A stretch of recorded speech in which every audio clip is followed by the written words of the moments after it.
Alshamar kafuni kabajamtoota hordoftoota miidiyaa madda nageenyaa kabajni fi jaalalli keenya lafa jirtan maratti isinaa ga'u jecha oduu har'aa qabannee dhiyaanne isinitti muunqassi faana turaan jirse wallooti.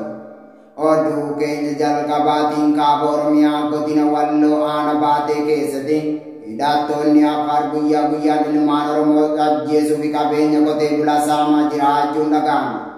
Utuun gabaasa kanaa akkatti aanutti isiniif dhiyaata. Humni addaa Affaar qotee bulaa Oromoo Walloo ajjeesuu fi saamaa jiraachuun himame. Kaaba Oromiyaa godina Walloo aana baatee keessatti humni addaa Affaar qotee bulaa Oromoo Walloo irratti dhukaasa banu ajjeesuu fi saamaa jiraachuu jiraattonni onichaa madda nageenyaatti himanii jiru. Hidhattoonni shiftaa Affaar guyyaa dheengaddaarraa eegaluun qotee bulaa aanaa baate irratti xiyyeeffatuun irra deddeebiin kan dhukaasa banaa jiran yoo ta'u miidhaa cimaa geggeessanii jiraachuun dhaga'ame. Uummanni Oromoo aana baate hidhattoota shiftaa Affaariin ajjeefamuu fi saamamuun kan waggaa hedduu lakkoofsise yoo ta'u akkuma baratame ilmaan Oromoo aana baate har'a humnoota kanaan ajjeefamaa jiraachuu isiniif gabaasaa jirra. Lola hidhattoota Affaar qotee bulaa Oromoo aana baate irratti banan kanaan namoonni muraasni madaa'uu fi namni tokko du'ee jiraachuu maddi keenya madda nageenyaatti hime.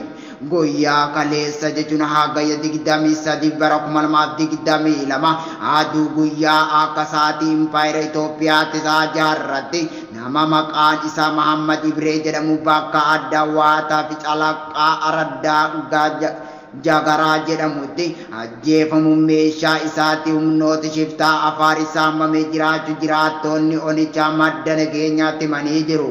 Hagayya 20 bara 2022 irraa eegaluun humnoonni shiftaa Affaar qotee bulaa Oromoo aana baatee irratti xiyyeeffatuun guyyaa guyyaa miidhaa jabaa geessisaa akka jiran beekamee jira. Qotee bulaan Oromoo aana baate waggaa hedduuf rakkoon isaanii ukkaanfame guyyaa guyyaan osoo ajjeefamu har'a ga'ee jira. Bara mootummaan paartii badhaadhina biyya bulchaa jiru keessatti kan daran itti hammaachuun rakkoo daangaa hin qabne uummanni Oromoo aana baate keessummeessaa jira. Waraanni mootummaa bilxiginnaa badii takka malee ilmaan Oromoo ajjeesaa jiraachuun himame. Godina Iluu Abbaa Boraa aana Daarimuu keessatti humni shiftaa Abiyyi Ahmadiin durfamu namoota nagaa uummatuu keessa hin jirre ajjeesaa jiraachuun dhaga'ame. Waraanni murna bilxiginnaatiin hoogganamuu fi fiinxaaleeyyiin Amaara waliin ta'uun Oromiyaa godinoota garaagaraa fi aanota garaagaraa keessatti gocha sanyii duguugga qotee bulaa Oromoo irratti raawwataa kan jiran yoo ta'u gama kaaniin qabeenya qotee bulaa saamuu fi manneen qotee bulaa abiddaan barbadeessanii qotee bulaa mana maleeyyii godhanii hambisaa jiraachuu guyyaa guyyaan isiniif gabaasa turuun keenya kan yaadatamudha. Haaluma kanaan Iluu Abbaa Boraa Daarimuu keessatti shamarree ol adeemtu badii takka malee Oromummaa ishee qofaa fi akkuun rasaasa itti roobsuun ajjeesanii biraa akka deeman maddeen qabatamoon gabaasaa kan jiran yoo ta'u nutis gama keenyaan qulqulleeffannee jirra. Shamarree Oromoo ganaareef ol guddataa jirtu kan rasaasa farra Oromummaa balleessuuf kaafame ajjeefamte tun Haafizaa Sheek Misbaawu kan jedhamtu yoo ta'u badii qabaatte osoo hin taane Oromummaa ishee qofaaf ajjeefamte jedhu maddi keenya madda nageenyaatti hime.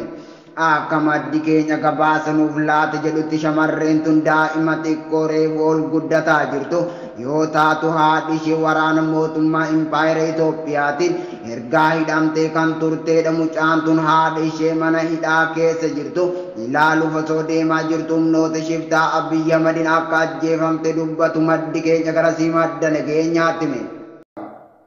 Mootummaan Biibii dargaggoo Oromoo tokko mana isaatti baasuun karaa gubbaatti rashanee jiraachuun beekame. Utuun gabaasa kanaa dabalataan akkatti aanutti isiniif dhiyaata. Waraanni Biibii ilmaan Oromoo hidhaa baase ajjeesaa jiraachuun himame.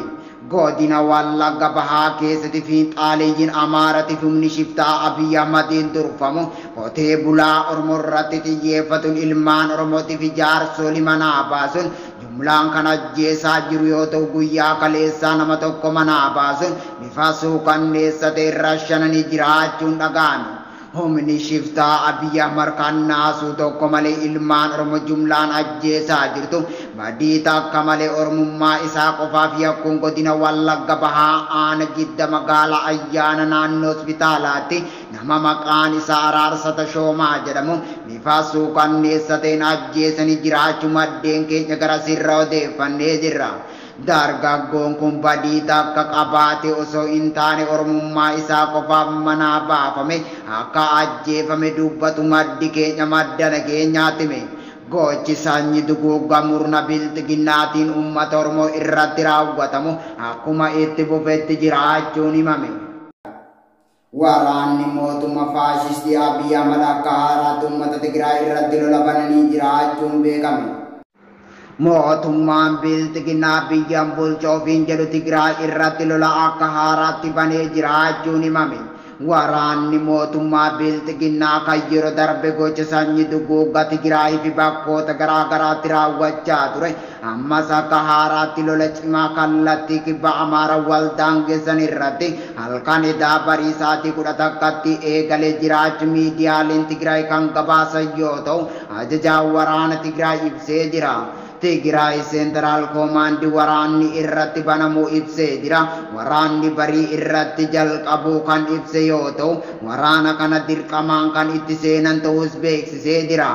Akka ibsa Koomaandii waraana raayyaa Tigraay irraa kenname jedhurraa hubachuun danda'ametti waraana kana ofirraa qolachuuf garichi uummata Tigraay waamicha dhiyeesse jiraachuun mul'isee jira.